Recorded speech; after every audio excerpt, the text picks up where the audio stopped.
self-evident that all men are created equal, that they are endowed by their Creator with certain unalienable rights, that among these are life, liberty, and the pursuit of happiness.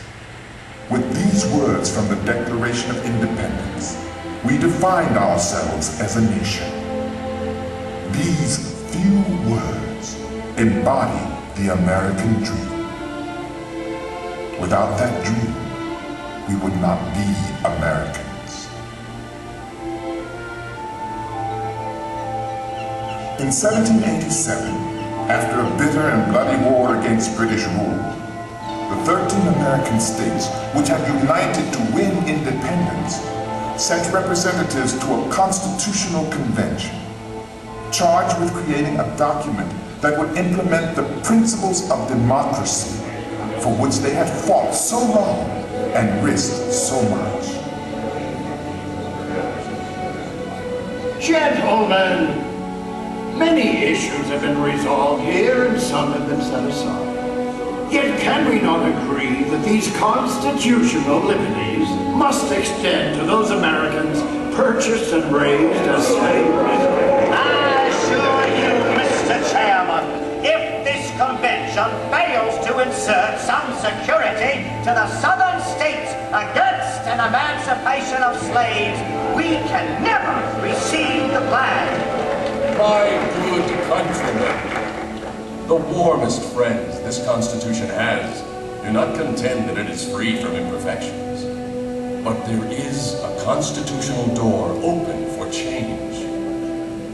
I think the people can decide on the alterations and amendments, which time may prove necessary. General Washington, sir. Mr. Franklin. Fellow delegates, I cannot help expressing a wish that every member of this convention who may still have objections to it would, with me, doubt a little of his own infallibility and put his name to this instrument. And so it was that we, the people, in an age ruled by monarchs and tyrants, established a government bound by the wishes and desires of the governed. That first generation of citizens soon chose George Washington as America's first president. We were going to be a land of opportunity, in which the spirit of freedom would grow and expand with the American frontier. Yet planted in our path, every step of the way, were the seeds of unresolved conflict.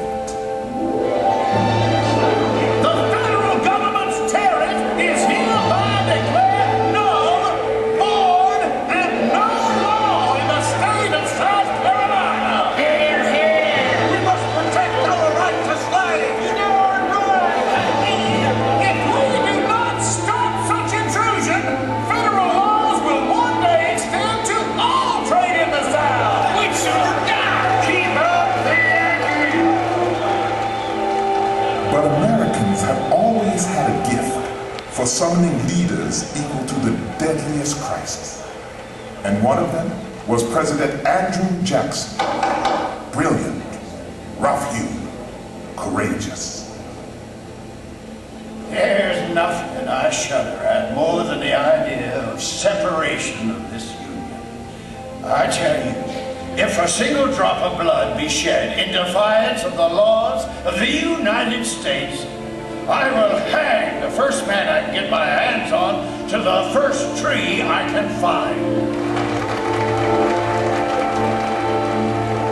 In the end, the conflict would not be averted by words, by threats, by compromise, or by laws, though many good men and women struggled to settle it in those ways. One of them was a humble, plain-spoken citizen, a self-taught lawyer named Abraham Lincoln. I tell you, that this doctrine of Lincoln's, declaring that all men are made equal by the Declaration of Independence and by divine providence, is a monstrous heresy. He's a know-nothing. You tell him. My fellow citizens, I believe this government cannot endure permanently half slave and half free. A house divided against itself cannot stand. That's what you think, young drink of water. Yes, my friend, that's what I think. If you have listened to suggestions to believe that all men are not created equal, let me entreat you to come back. If the Declaration of Independence is not the truth, let us get the statute book in which we find it and tear it out. Who is so bold to do it? No one. I won't. Not I. If it is not true, let us tear it out. Let us stick to it then. Let us stand firmly by it. Abraham Lincoln lost that election in 1858, but in losing, he won. For the people did not forget this impassioned man from the prairie who could not bring himself to violate the essential justice of the American dream. 2 years later, they sent him to the White House. By then, the time for reasonable words had passed. I know there is a God and that he hates injustice and slavery. I see the storm coming. I know his hand is in it. We Americans had given Lincoln the hardest task any American president would ever face. When our nation was formed, we had slaves among us.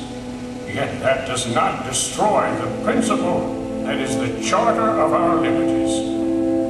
Now is the time for decision, for firm, persistent, resolute action.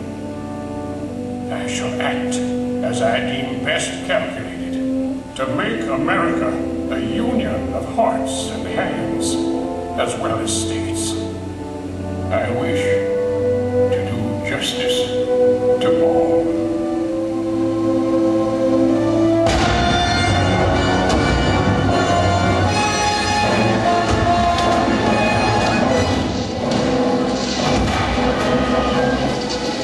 So the blood of Americans was shed in a great civil war. And when it was over, the nation had been preserved and the institution of slavery was gone forever. But the prejudice and injustice it left in its wake would test every generation of Americans down to our own. Still, the dream endured. As the frontiers of America pushed on to the Pacific Ocean and beyond, as waves of immigrants swelled our population, new voices would rise to insist again and again that we the people must mean